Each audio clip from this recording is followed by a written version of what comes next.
उठो जागो और तब तक मत रुको जब तक लक्ष्य की प्राप्ति न हो जाए। ये पंक्ति हर तैयारी करने वाले के मन में हर वक्त गुनगुनाते हुए रहनी चाहिए। ये ऐसी पंक्ति है जो हर वक्त किसी भी काम को जब हम करते हैं तब नई ऊर्जा भरने का काम करती है। मतलब लक्ष्य के प्रति विवेकानंद कहते हैं कि दृढ़ रहना जरूरी। उठना है, उठना मतलब केवल नींद से उठना नहीं है, मतलब सब तरीके के जितने भी दूसरे आलस्य है उन सब से जाग जाना है, उन सब से दूर होकर के और केवल अपने लक्ष्य की तरफ ही ध्यान देना है कि मुझे इस लक्ष्य की प्राप्ति करनी है और तब तक नहीं रुकना है जब तक वो लक्ष्य प्राप्त हो जाए। तो कंपटीशन की तैयारी करने वाले को तो ये दिन में जितनी बार हो सके ये उतनी बार गुनगुनाना ही है, ये मन में रखना है। बार बार इधर उधर घूमते हुए जब भी कभी कभी होता है ना फॉल डाउन कि भाई नहीं हो रहा, पता नहीं इतनी सारी परीक्षाएं, इतना सारा दबाव, इतने अभ्यर्थी, इतना कंपटीशन। तब इस पंक्ति को आप दोहराइए, अपने आप नई ऊर्जा आएगी, अपने आप नई शक्ति आएगी और आप अपने काम को 2 गुना जोश के साथ करने लगे। कहना तो इतना ही है कि उठो जागो तब तक मत रुको। खुद को कहना, किसको कहना है? खुद को, कि तब तक नहीं रुकना है जब तक कि मेरे लक्ष्य की प्राप्ति मुझे न हो जाए। ये शानदार एक ही पंक्ति जीवन बदल देने वाली पंक्ति है, क्योंकि जब जब आत्मविश्वास डगमगाता हुआ लगे तब तक इस पंक्ति को गुनगुनाया जाएगा तो ये पंक्ति आत्मविश्वास से लबरेज कर देगी और सफलता हमारे कदम चुमेगी। तो इसी बात के साथ L&R क्लासेस में आपका स्वागत है। आज हम बात कर रहे हैं, एक कड़ी शुरू की है हमने फर्स्ट ग्रेड 2022 में जो पेपर हुआ था, आरपीएससी ने जो उसकी की निकाली उसमें से 18 सवाल तो उन्होंने स्वाहा कर दिए। वो तो अब डिलीट हो चुके हैं, तो उनको तो रखने का कोई मतलब ही नहीं है।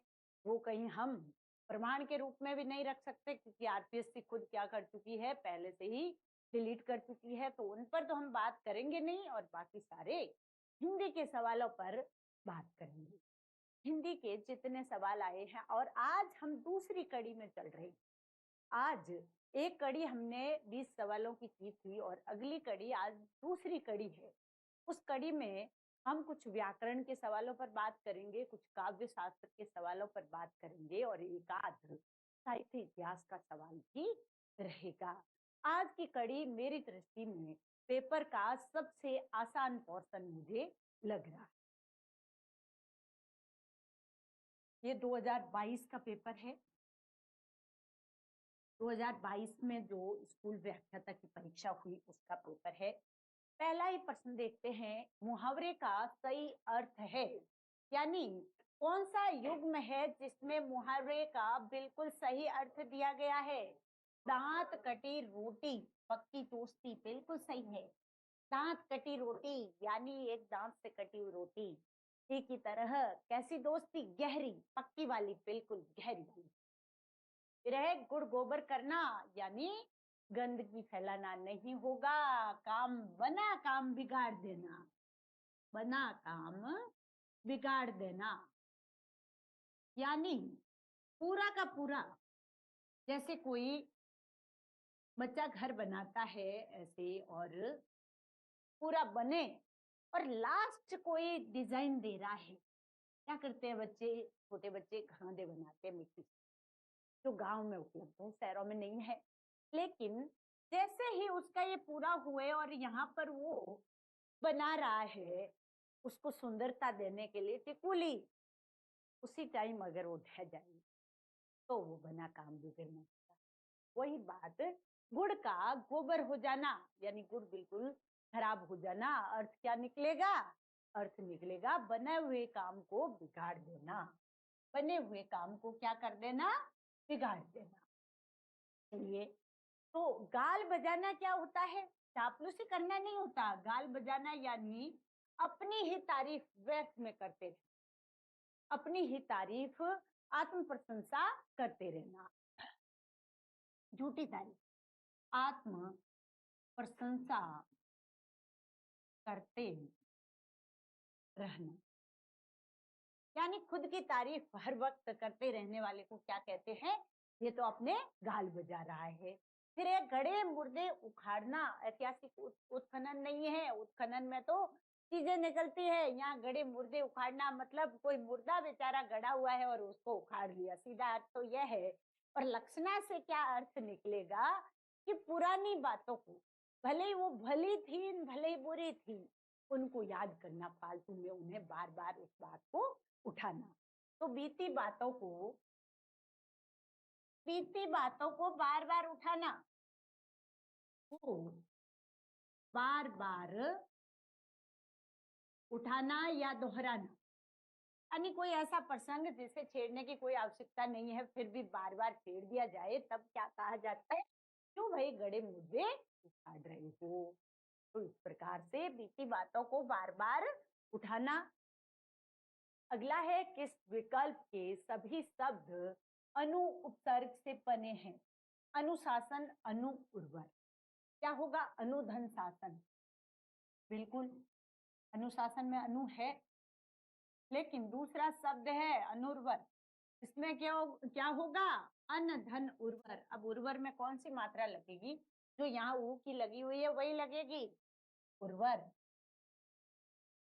अन धन उर्वर क्या बना? अनुर्वर।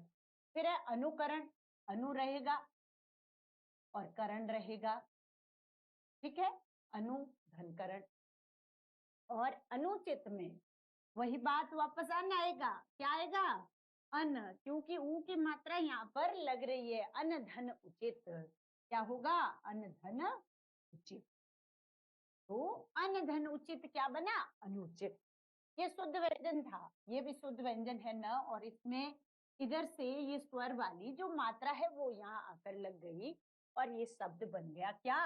अनुर्वर। और ये बन गया क्या? अनुचित। तो अनधनुचित। तो ये दोनों ऑप्शन तो इसके अनुसार होंगे नहीं, अनुपसर्ग दोनों में है नहीं। एक में तो है, इसमें तो है, इसमें भी है, लेकिन इन दोनों में नहीं है, तो ये बाहर हो गए। अब तीसरा है अनुज और अनुग्रह। अनुज, अनुधंज होता है। क्या होता है? अनुधंज, यानी एक पुत्र है उसके बाद जो छोटा भाई पैदा होता है उसे अनुज है, यानी बड़े भाई का छोटा भाई जो है उसे क्या कहते हैं? अनुज, यानी बाद में जन्म लेने वाला अनुज। ज का अर्थ क्या होता है? जन्म लेने वाला।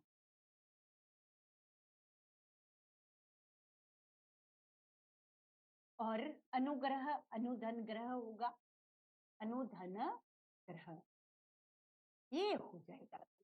पूछा क्या था? अनु उपसर्ग से शब्द है, अनु उपसर्ग से बना हुआ कौन सा है? अनुज और अनुग्रह। अब देखिए इसमें अनुधन रूप होगा बिल्कुल, इसमें भी अनु है, लेकिन यहाँ ये शब्द देख लीजिए अन है, अनधन। क्या बन जाएगा? अनुपयुक्त। अब इतनी सारी अपने को जानकारी है तो सवाल अपने गलत होंगे। तो कोई भी सवाल जो हम करते हैं जब हम तैयारी कर रहे होते हैं, परीक्षा में इतना कुछ पूरा का पूरा लिखने की जरूरत नहीं है अगर सही आपका बैठ रहा है तो। और थोड़ा भी कंफ्यूजन लगे तो बाकी इजी सवाल में कम टाइम दे करके और ऐसे सवालों पर थोड़ा ज्यादा समय लगाया जा सकता है, क्योंकि वो परीक्षा हमारे लिए बड़ी महत्वपूर्ण है। एक ही सवाल का सही होना या गलत होना कई बार सिलेक्शन के मायने तय करता है।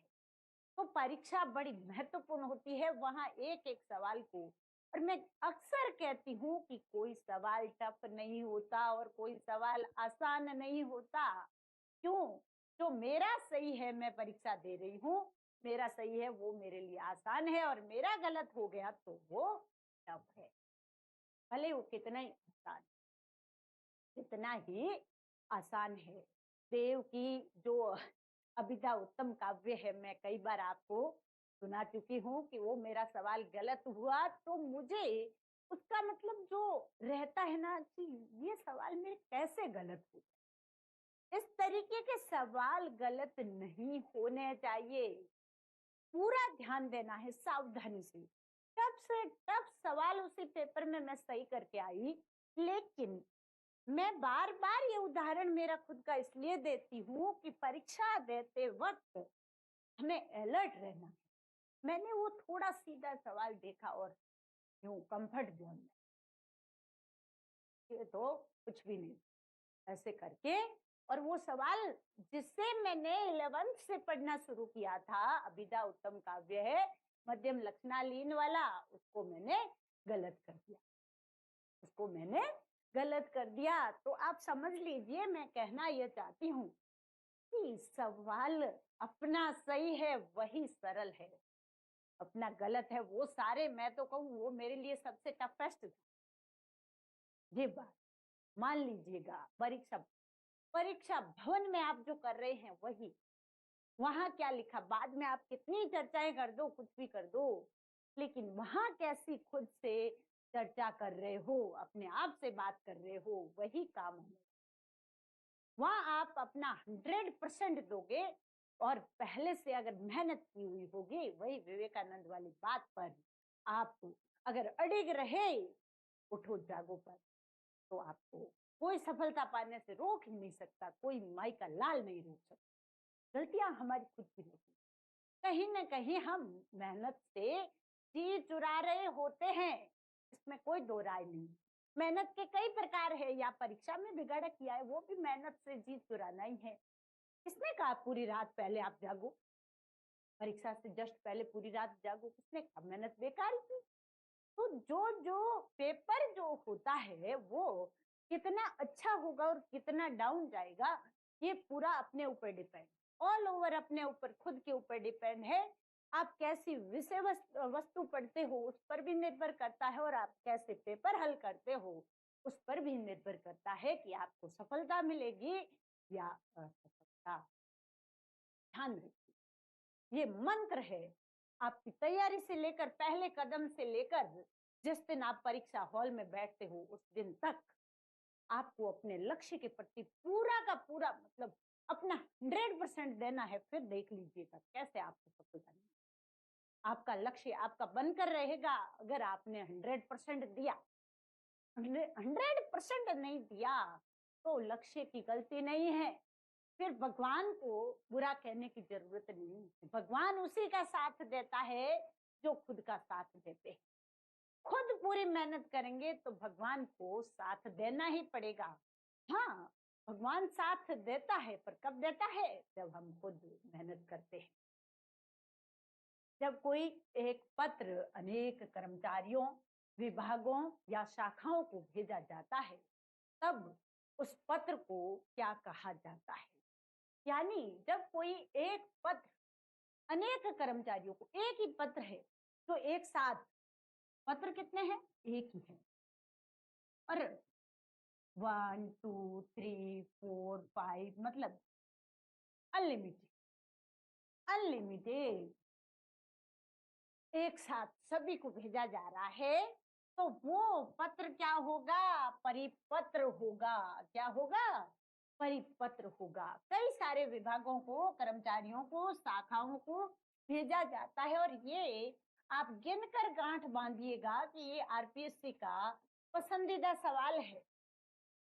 जिस परीक्षा से मैं फर्स्ट ग्रेड बनी थी उसमें भी ये सवाल था। हर दूसरी तीसरी फर्स्ट ग्रेड की परीक्षा में ये सवाल आता ही आता है। बस छोटा सा सवाल है, क्या है? बिल्कुल आसान है कि एक ही पत्र है अनेक कर्मचारियों को, अनेक विभागों को, अनेक शाखाओं को, एक कार्यालय एक साथ भेजता है। कोई भी, जैसे कॉलेज शिक्षा का मान लो कोई सर्कुलर निकाला, और उसको अब जैसे आयुक्तालय निकाल रहा है तो सारे कॉलेजेस को भेजेगा, तो वो परिपत्र, सर्कुलर क्या होगा? सर्कुलर। यानी एक कार्यालय क्या करेगा? अनेक कर्मचारियों को, शाखाओं को, विभागों को, सबको एक साथ भेज देगा। उसे क्या कहेंगे? परिपत्र कहेंगे। इस विकल्प के सभी शब्द शुद्ध है। स्वातंत्र्य बिल्कुल शुद्ध शब्द है, बिल्कुल शुद्ध है। हितैषी बिल्कुल शुद्ध है। तदुपरांत नहीं होता भाई, तदुपरांत क्या होता है? तदुपरांत कैसे होगा?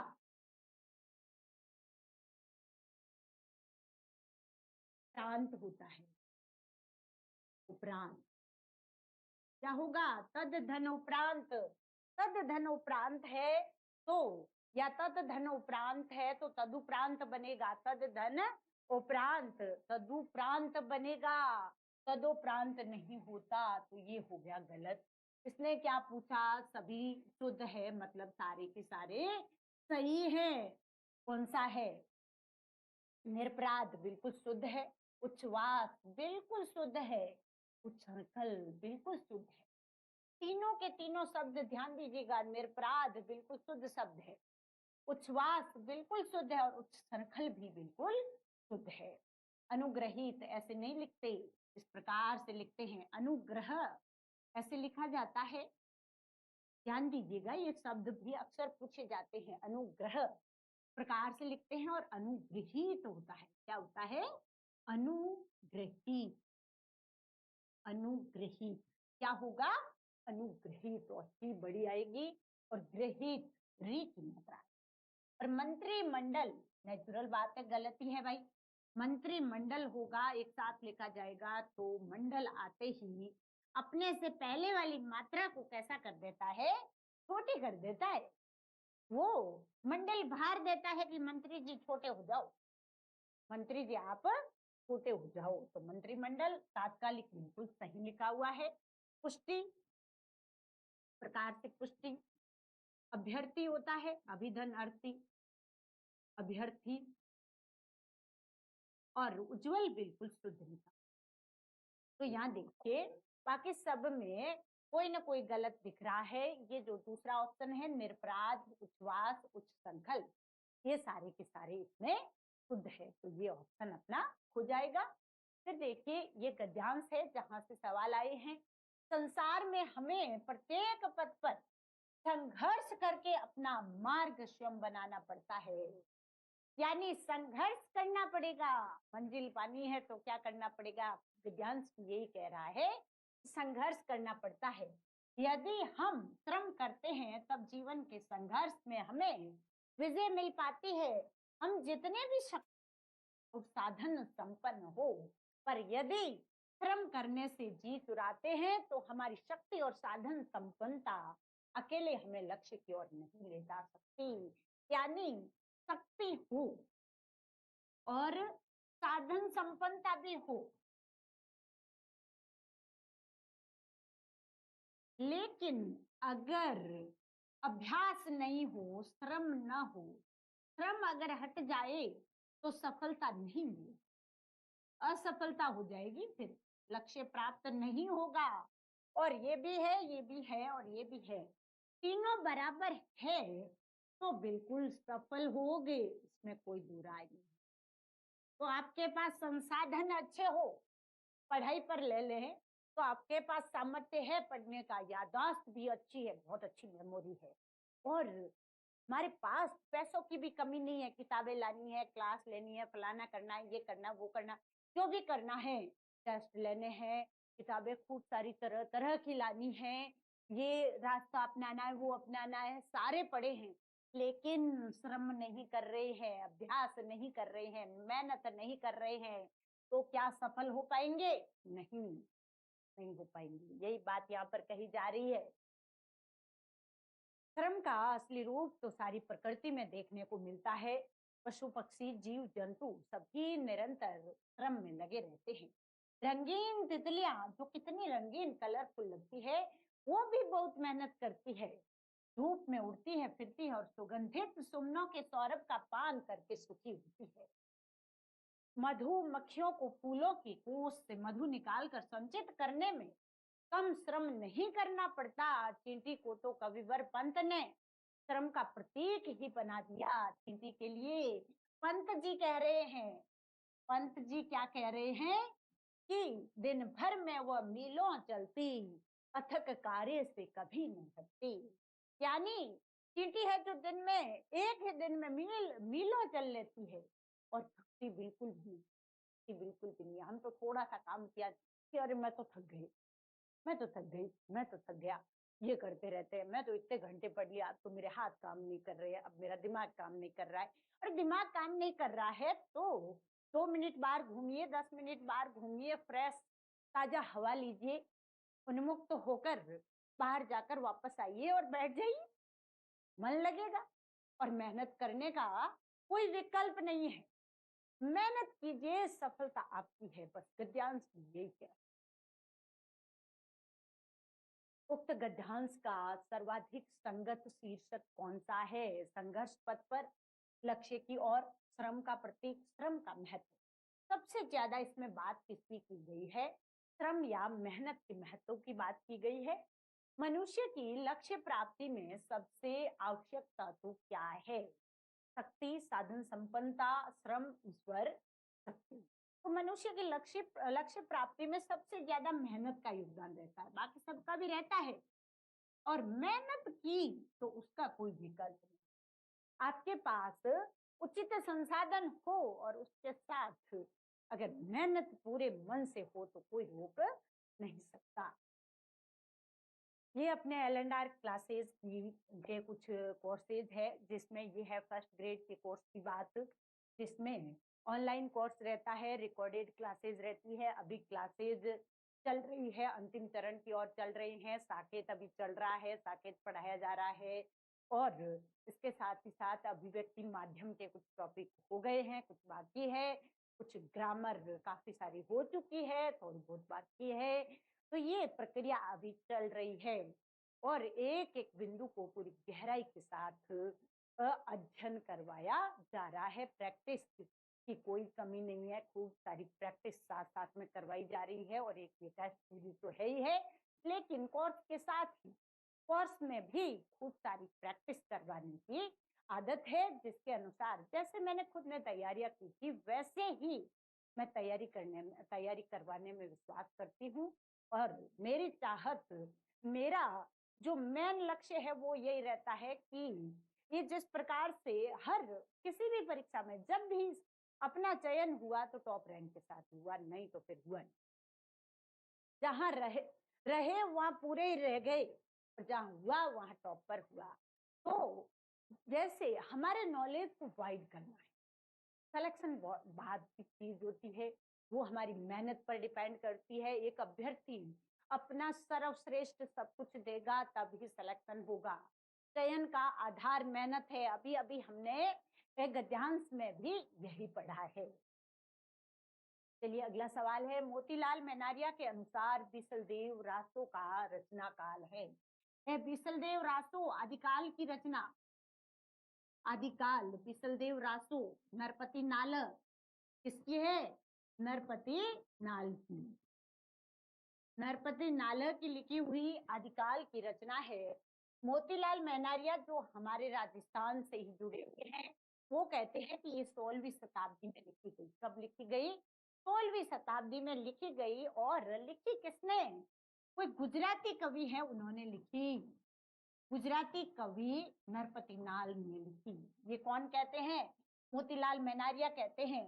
मोतीलाल मेनारिया के अनुसार गुजराती कवि नरपति ने ये रचना 16वीं शताब्दी में, प्रमुख विद्वान है जो ये 14वीं शताब्दी यहाँ पर लिखा पड़ा है कि 14वीं शताब्दी भी हो सकता है। तो 14वीं शताब्दी मानने वाले कौन थे? बड़ा नाम है माता प्रसाद गुप्त का, जिन्होंने इसका संपादन भी किया था। माता प्रसाद गुप्त वो मानते हैं 14वीं शताब्दी।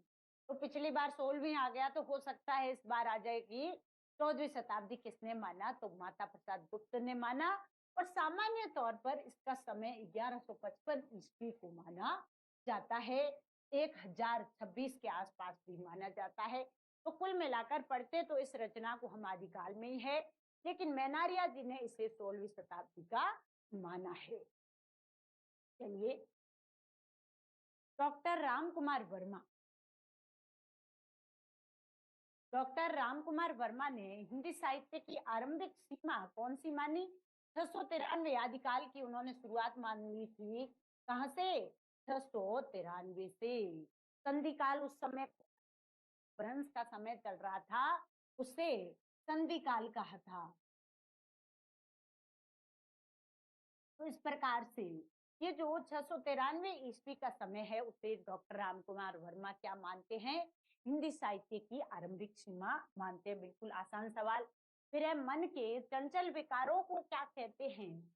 मन के चंचल विचारों को, विकारों को, चंचल विचार भी हो सकते हैं, विकार भी हो सकते हैं, क्या कहलाएंगे?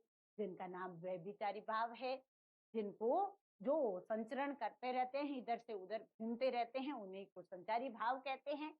तो ये संचारी भाव होंगे। विभाव तो क्या होते हैं? रस में जो कारण होते हैं,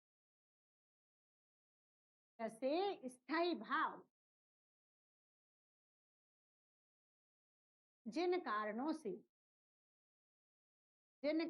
से रस रूप में परिवर्तित होते हैं, रस रूप ग्रहण कर लेते हैं, उन्हें क्या कहते हैं? विभाव कहते हैं। तो कारण है, विभाव क्या है? वे कारण है जिनसे प्रभावित होकर स्थायी भाव रस रूप में परिणत होते हैं। और अनुभाव क्या होते हैं? ये जो स्थायी भाव है ये वासना रूप में या संस्कार रूप में हमारे अंदर हमेशा रहता है। एक बात है कि कोई भी व्यक्ति, संसार का कोई भी व्यक्ति, हम सब, हमारे अंदर सारे स्थायी भाव हर वक्त रहते हैं। भले रति हो, क्रोध हो, सब कुछ, कि क्रोध पड़ा है, प्रेम भी पड़ा है, सब कुछ हमारे हाथ से पड़ा है। सब हास हास होता है, हास्य तो रस होता है। तो भय भी है, सारे कुछ भय वगैरह सब कुछ हमेशा रहते हैं। लेकिन वो प्रकट कब होते हैं? जब कोई अनुकूल परिस्थिति मिलती है। जब कोई अनुकूल परिस्थिति मिलती है, अनुकूल परिस्थिति, कोई कारण, अनुकूल परिस्थिति पाकर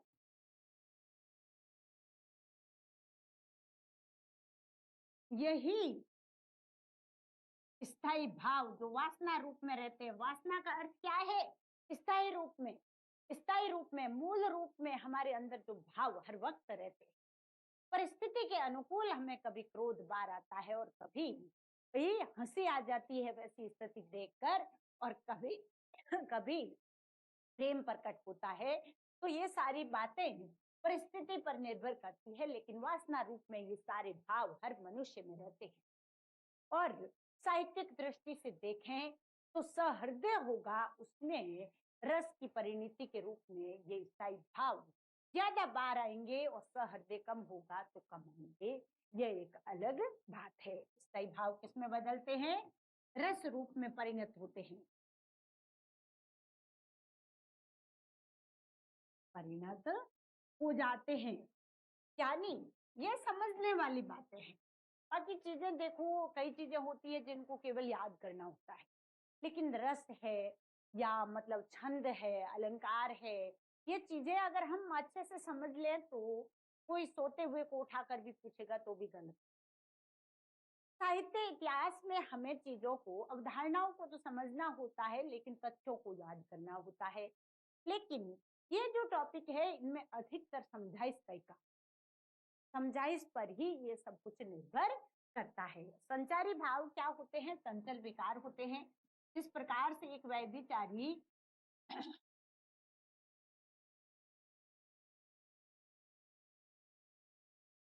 व्यभिचारी पुरुष जो होता है वो अनेक स्त्रियों के साथ गमन करता है, वैसे ही ये जो संचारी भाव है वो एक रस से दूसरे रस के साथ इधर से उधर उदकते रहते हैं। तो इन घूमने वाले, इधर से उधर उछलने वाले भावों को क्या कहते हैं? वाले, हाँ, ये हर वक्त इधर से उधर, एक रस से दूसरे रस, एक रस से दूसरे रस, यानी संचारियों का कोई निश्चित नहीं है कि ये संचारी भाव इसी रस में आएगा। किसी भी रस में कोई भी संचारी भाव कभी भी आकर टपक सकता है, कोई भरोसा नहीं है। स्थायी भाव वगैरह के साथ ऐसा नहीं है। और अनुभाव क्या होते हैं? अनुभाव, हम यहाँ बात कर रहे थे कि जो स्थायी भाव है वो क्या करता है? उपयुक्त कारण पाकर, उपयुक्त यानी अनुकूल परिस्थिति पाकर रस रूप में परिणत होता है। और जब वो स्थायी भाव रस रूप में परिणत होता है, तब वो आश्रय जो अपनी क्रियाकलाप करता है, जिसके मन में स्थायी भाव रस रूप में परिणत हुआ, वो जो क्रियाएं करेगा उन्हें हम क्या कहेंगे? वही तो अनुभाव है, स्थायी भाव के रस रूप में परिणत होने के बाद, स्थायी भाव के रस रूप में परिणत होने के बाद आश्रय की चेष्टा, यानी वो जो हरकत करेगा जिससे हमें लगे कि ये स्थायी भाव रस रूप में, जो रति आदि जो भी स्थायी भाव है वो रस रूप में परिणत हो चुके हैं, ये किसकी चेष्टाएं होगी? अनुभाव किसकी चेष्टा होगी? हमेशा आश्रय की, यानी जिसके मन में स्थायी भाव रस रूप में परिणत होता है उसकी चेष्टाएं होगी। तो यह है संस्कृत साहित्य में शिरीष के फूल को क्या माना गया है? कोमल। कालिदास ने कहा था कि सब फूलों में सबसे जो कोमल है वो कौन है? ये है शिरीष का फूल। शिरीष का फूल तो कोमल होता है, लेकिन फल क्या कोमल होता है? फल बहुत कठोर होता है। हजारी प्रसाद द्विवेदी जी ने इस फल की तुलना किसके साथ की? जो ऐसे नेता जो उम्र निकल गई, ढल गई उम्र, फिर भी अपनी कुर्सी को छोड़ने को तैयार नहीं होते। यानी कहने का मतलब यह है कि एक पांव कब्र में लटका हुआ है, फिर भी दूसरा पांव कुर्सी पर रखने की जिनकी इच्छा होती है, उन नेताओं की तुलना इन कठोर फलों से करते हैं हजारी प्रसाद द्विवेदी कि शिरीष के जो फल होते हैं कि फल राजनेता, कौन से? पुराने वाले, पुराने राजनेताओं के समान, जो अपना स्थान छोड़ना नहीं चाहते, अपना स्थान बिल्कुल नहीं छोड़ना चाहते, छोड़ना नहीं चाहते, बिल्कुल भी नहीं छोड़ना चाहते कि मैं अपनी कुर्सी से हटूं, उनसे इन कठोर फलों की तुलना की है। और जो फूल होते हैं वो बिल्कुल इतने कोमल होते हैं कि केवल और केवल भरमर जो फूलों का रस लेता है उसी का भार सहन करते हैं। बाकी कोई पक्षी वगैरह बैठ गया तो वो फूल झड़ जाता है। तो केवल भरमर का भार ग्रहण करते हैं कालिदास के अनुसार, भरमर का भार वहन करने वाले। बाकी कोई पक्षी वगैरह बैठ गया, बाकी कोई बैठा, बाकी को नहीं बैठने देते, नहीं बैठने देते, भले वो कोई हो, केवल भरमर का भार सहन करते हैं। कहने का अर्थ यह है कि शिरीष के कोमल फूलों का रस कौन लेते हैं? भरमर लेते हैं, उन्हीं को वो बैठने देते हैं। कालिदास ने कहा है कि इसके अलावा किसी को बैठने नहीं देते। ये हमारा कॉलेज प्रोफेसर का कोर्स है L&R क्लासेस की तरफ से, जिसमें सिलेबस लगभग कंप्लीट हो चुका है और अब उसमें नए तरीके से वापस शुरू करेंगे, कुछ प्रश्नोत्तरी की सीरीज चलाएंगे कोर्स में ही। ये टेस्ट सीरीज अलग है, कोर्स में ही प्रश्नोत्तर का कार्य अभी शुरू करने वाले हैं जल्द ही। और उस प्रश्नोत्तरी से आरपीएससी पैटर्न को पूरा फॉलो किया जाएगा, जिससे कि ये वीडियो जो चल रहे हैं उन वीडियो के साथ साथ उन प्रश्नोत्तर को देखा जाए तो फिर कोई सवाल अपना पेपर में गलत न हुए, यह पूरा प्रयास रहेगा। और जो टेस्ट सीरीज है उसमें भी आरपीएससी के सिलेबस के अकॉर्डिंग और आरपीएससी के पैटर्न के अकॉर्डिंग पूरे प्रयास के साथ पेपर बनाए जा रहे हैं। अब है पानी गए न उबरे मोती मानुष सून, यह किस छंद की पंक्ति है? पानी गए न उबरे, रईमन पानी राखिए बिन पानी सब सून, पानी गए न उबरे मोती मानस जून। कई बार ये पढ़ते हैं और इसमें मात्राएं गिन लेते हैं। ये मोती जो है वहां चमक है, पानी का अर्थ कौन सा अलंकार है? श्लेष है। श्लेष क्यों है श्लेष? क्योंकि एक ही पानी शब्द है, एक ही पानी शब्द है, उसके तीन अर्थ है, तीन संदर्भ में 3 अर्थ है। मोती के संदर्भ में चमक है, मानुष के इज्जत है, इज्जत चली गई तो फिर कुछ भी नहीं है। और टून के संदर्भ में सादा पानी है, साधारण जल है।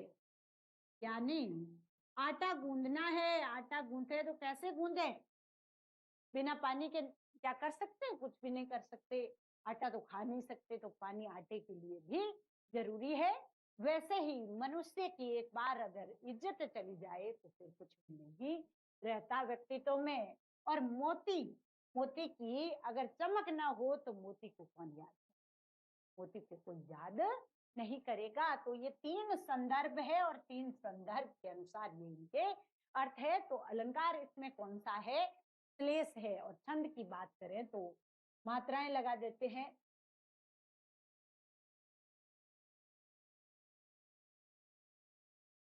दो एक, दो एक, दो एक, दो दो दो दो एक एक, दो एक। अब देखिए यहाँ पर यति है, यहाँ तक कितनी मात्राएं आई देखो। ये पहला चरण है। 2 2 4 5 6 7 8 9 10 11 12 13। कितनी हुई? 13। और इधर 2 और 2 4 6 7 8 9 10 और 11। कितनी हुई? 11। तो 13 11 मात्राएं किसमें होती है? सीधी बात है, दोहे में। 13 11 किसमें होती है? दोहे में। 13 11 मात्रा वाला कौन सा होता है? दोहा छंद होता है। तो सीधा उत्तर हो जाएगा दोहा। कितना आसान सवाल है।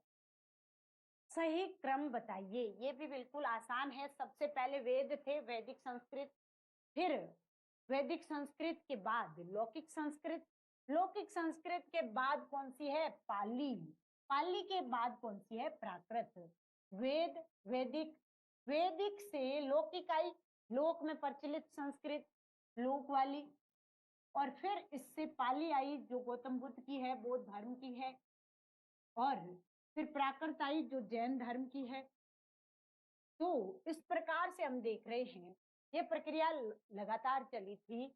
और प्राकृत की बात करें तो इसे प्रथम प्राकृत कहा जाता है। पाली को क्या कहा जाता है? कई बार प्रथम प्राकृत भी कहा जाता है। पाली को क्या कहते हैं? प्रथम प्राकृत भी कहते हैं। तो ये भाषा का सवाल है, उद्भव विकास से बिल्कुल सीधा आसान सा सवाल आया है। वैदिक संस्कृत सबसे पहले, फिर लौकिक, फिर पाली, फिर प्राकृत। उसके बाद क्या आती है? अपभ्रंश आती है। फिर अगर बात करें तो अवहट आएगी। उससे भी आगे बात करें तो पुरानी हिंदी आएगी। और फिर आधुनिक आर्य भाषाएं आएगी। आधुनिक आर्य भाषा यानी आधुनिक हिंदी की जितनी बोलियां है वो सारी की सारी आधुनिक हिंदी बोलियां वो सारी आई। चौथा सप्तक के एकमात्र कवि जिनका संबंध राजस्थान से रहा, यानी 4 सप्तक थे उनमें से जो चौथा सप्तक है, सप्तक का संपादन किसने किया था? चारों का अघे जी ने। संपादन किसने किया? अघे। सप्तक सारे के सारे किसके द्वारा संपादित है? अघे द्वारा। अब सवाल पूछा है चौथा सप्तक के एकमात्र कवि जिनका संबंध राजस्थान से रहा है। तो सबसे पहले तो बात कर लेते हैं कि चौथे सप्तक में है कौन कौन। चौथे सप्तक में कौन कौन से कवि है? तो यहाँ पर हम इस तरीके से कर सकते हैं सबके नाम याद करने के लिए। अंधरारा सौसु श्री, अंधरारा सौसु श्री। अ मतलब क्या हुआ? अवधेश कुमार। न मतलब क्या हुआ? नंद किशोर आचार्य।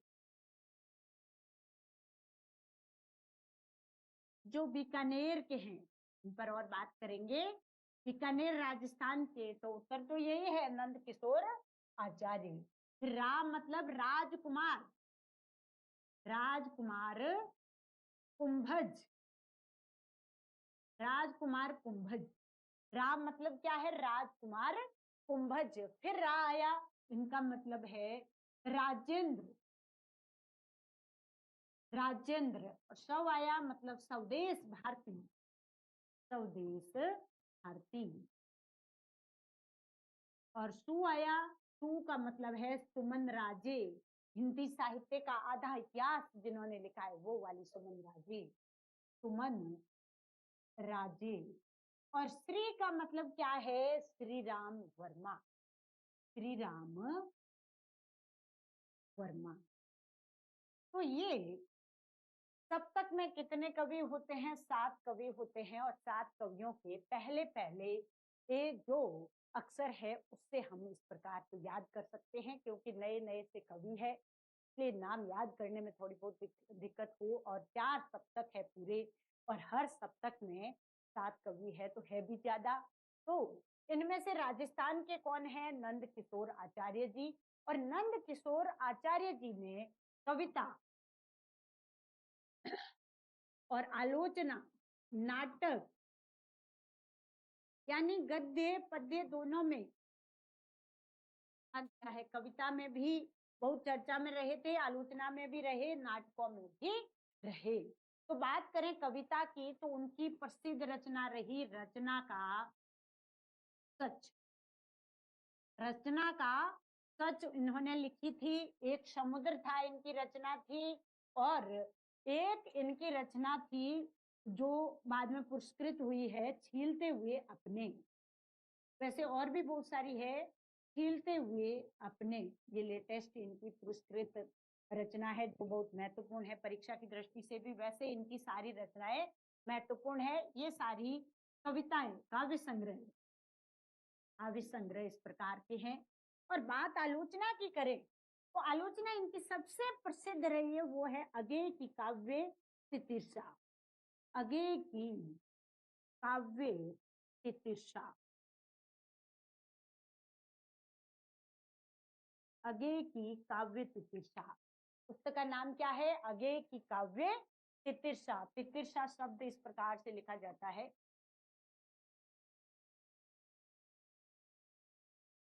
अगे की काव्य तितिर्षा।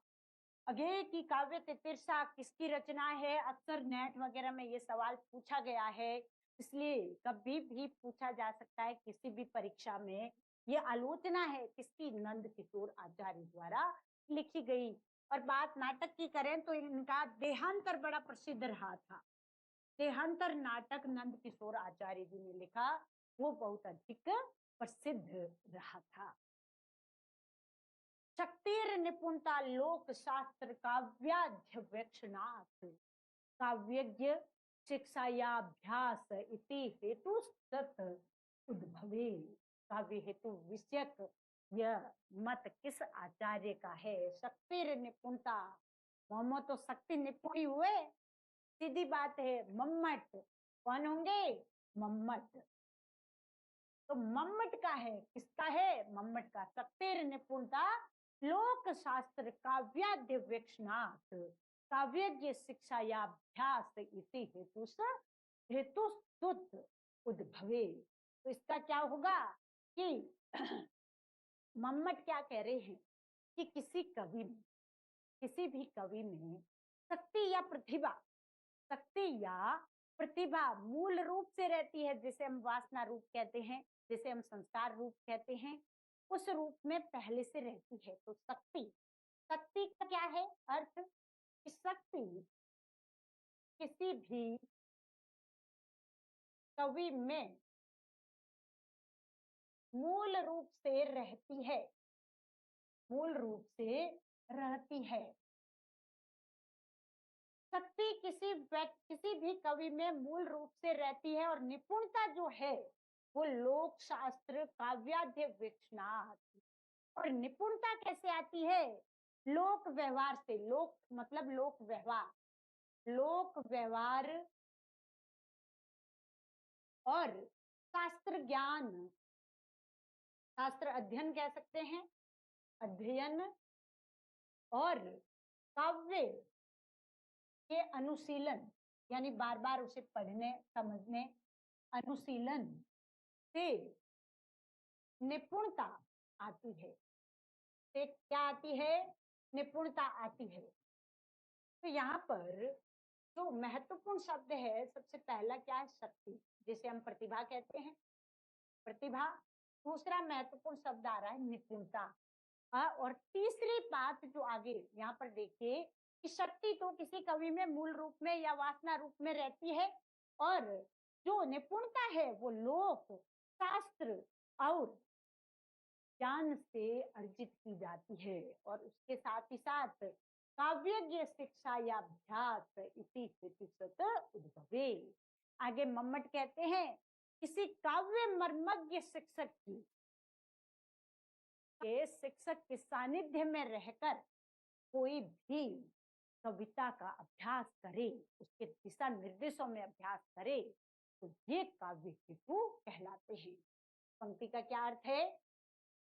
काव्यज्ञ अर्थात काव्य मर्मज्ञ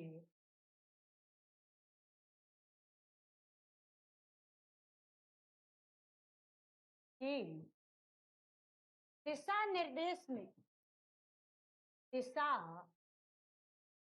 निर्देश में किया गया अभ्यास, किया गया अभ्यास क्या है? काव्य के हेतु है, काव्य के हेतु है। यानी काव्य के हेतु कौन कौन से हैं? एक तो हो गया शक्ति प्रतिभा, एक हो गया निपुणता, एक हो गया अभ्यास।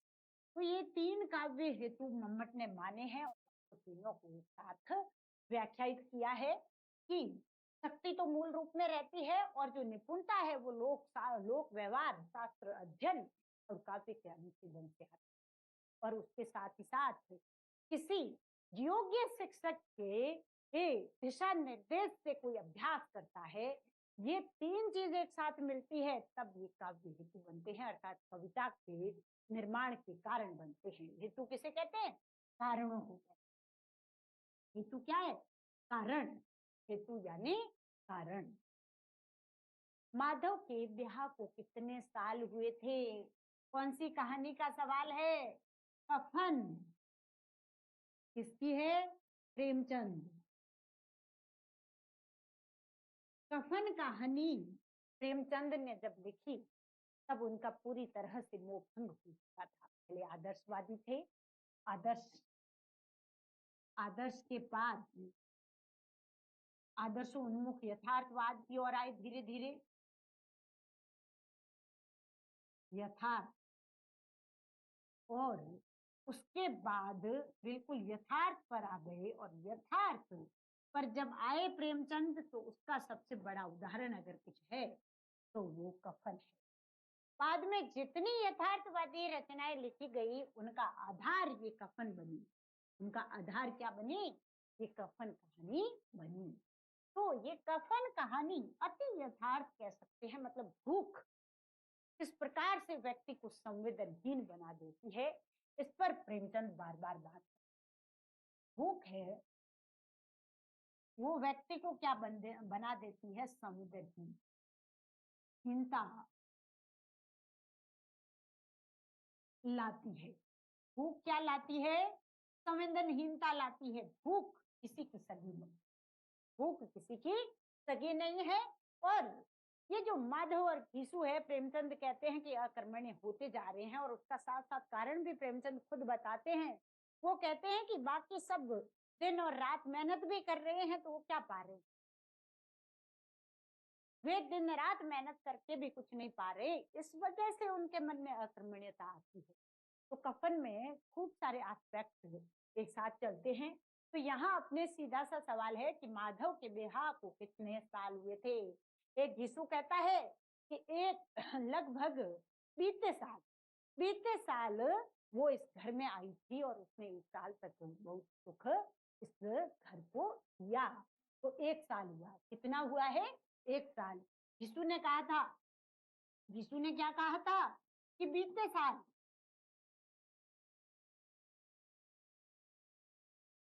इस घर में आई तो कितना साल हुआ? 1 ही साल हुआ। 1 साल हुआ है।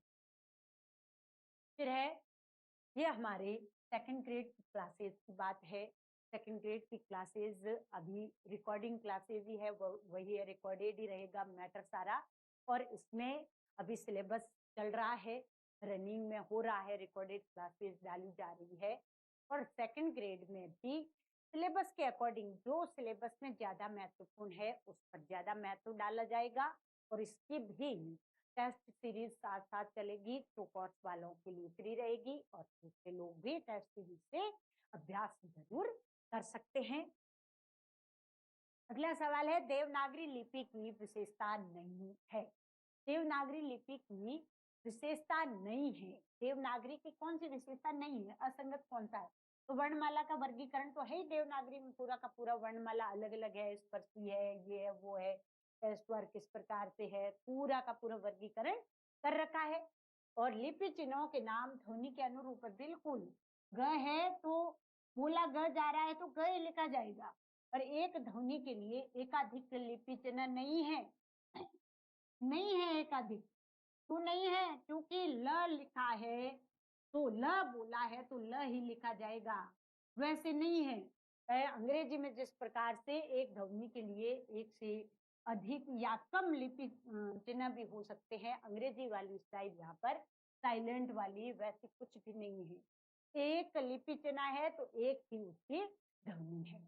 एक ध्वनि के लिए एक से अधिक लिपि चिन्ह नहीं है। लिपि चिन्हों की पर्याप्तता है, यह एक इसकी कई बार कमियों में भी गिना जाता है कि देवनागरी लिपि में बहुत अधिक चिन्ह है, इस वजह से टंकण में, मुद्रण में और जो तो कंप्यूटर पर काम होता है उसमें बड़ी दिक्कत आती है, कीबोर्ड में बड़ी दिक्कत आती है।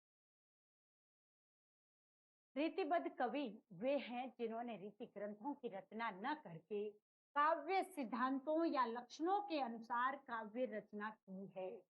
अब ये जो परिभाषा है इसमें यहाँ रीतिबद्ध शब्द है, इसको आप एक बार ना देखें, इसको ना देखें, केवल इतना देखें कि जिन्होंने रीति ग्रंथों की करके काव्य सिद्धांतों और लक्षणों के आधार पर रचना की है।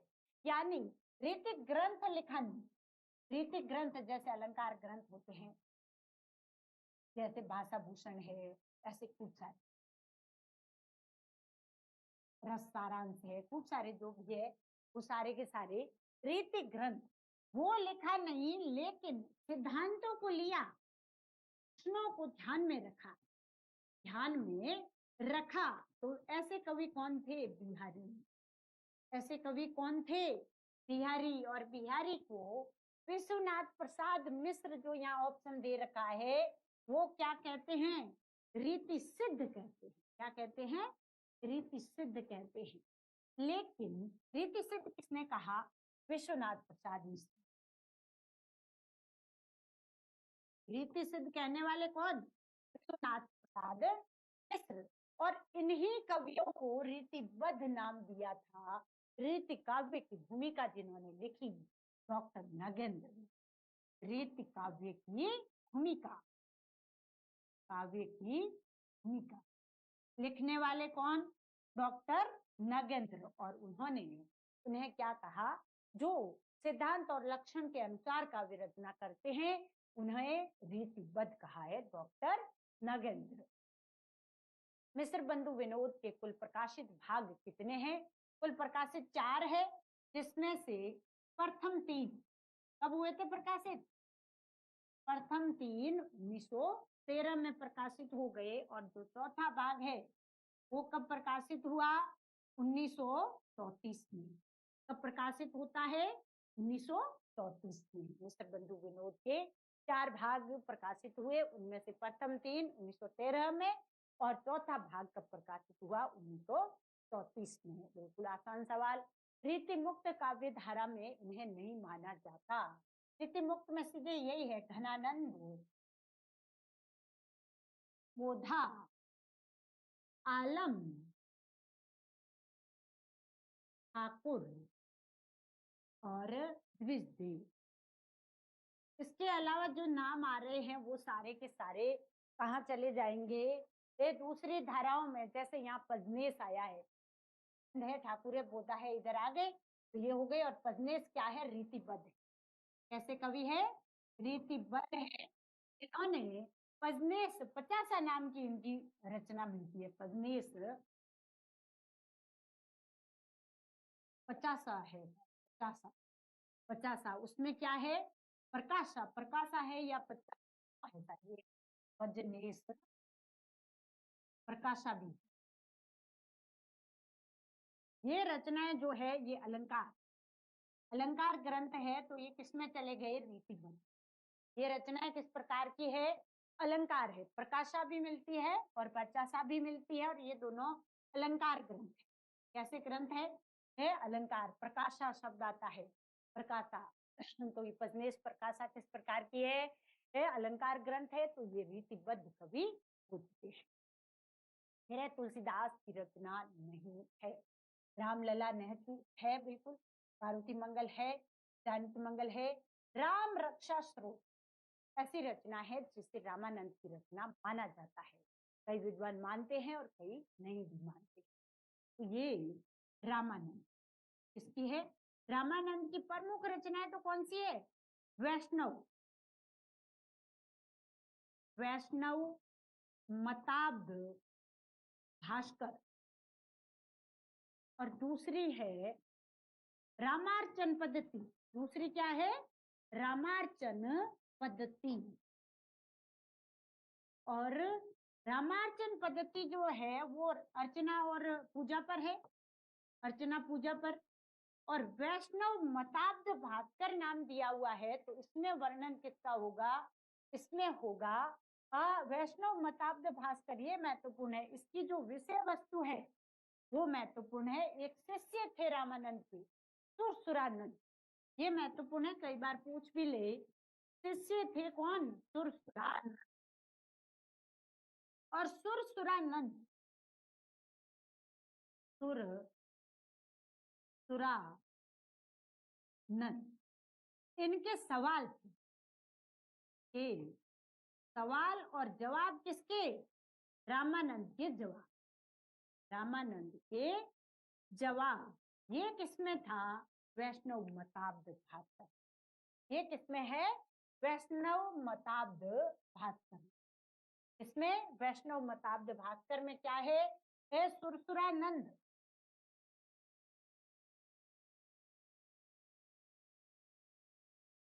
है रामानंद के शिष्य कितने थे? 12 शिष्य थे। 12 शिष्यों में से एक हुए कौन?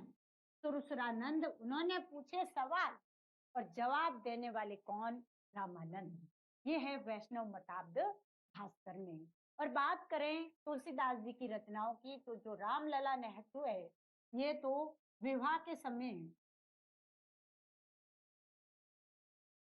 नाइन नेग मांगती है, नाइन नाखून आदि काटती है, नाखून आदि नाखून काटने आदि के नेग मांगती है। और उसी पर ये लिखी गई है रामलला नेहरू। और पार्वती मंगल है, ये शिव पार्वती का विवाह है, पार्वती का विवाह। और इसमें अधिकतर सोहर छंद का प्रयोग किया गया है, सोहर। और कैसी है रचना? सोहर है और प्रबंध है। शैली कैसी है इसकी? प्रबंध। और अवधि में है, भाषा कौन सी है? अवधि भाषा है। ये तुलसीदास की रचनाओं की बड़ी बड़ी विशेषताएं हैं, तो हम एक साथ कर सकते हैं। अब जानकी मंगल की बात करें तो वही बात है वापस। सीता जी राम जी का विवाह है, सीताराम जी का विवाह, वही सोहर होगा, सोहर गायन। और उसके साथ ही साथ प्रबंध है, अवधि में है। वही बातें जो जानकी मंगल पर बराबर लागू हो रही है वही पार्वती मंगल पर भी। वहां शिव पार्वती का विवाह है और इधर इसका है सीता और राम जी का विवाह है। और जानकी मंगल जो है वो सीता और राम के विवाह का सोहर गायन का वर्णन है। और इसकी इसकी शैली कैसी है? प्रबंध काव्य है। और पार्वती मंगल भी कैसा है? प्रबंध काव्य है। इस प्रकार से आज हमने स्कूल लेक्चरर का जो 2022 में पेपर हुआ था उसके कुछ सवालों पर चर्चा की थी। यह कड़ी अभी जारी रही। नमस्कार।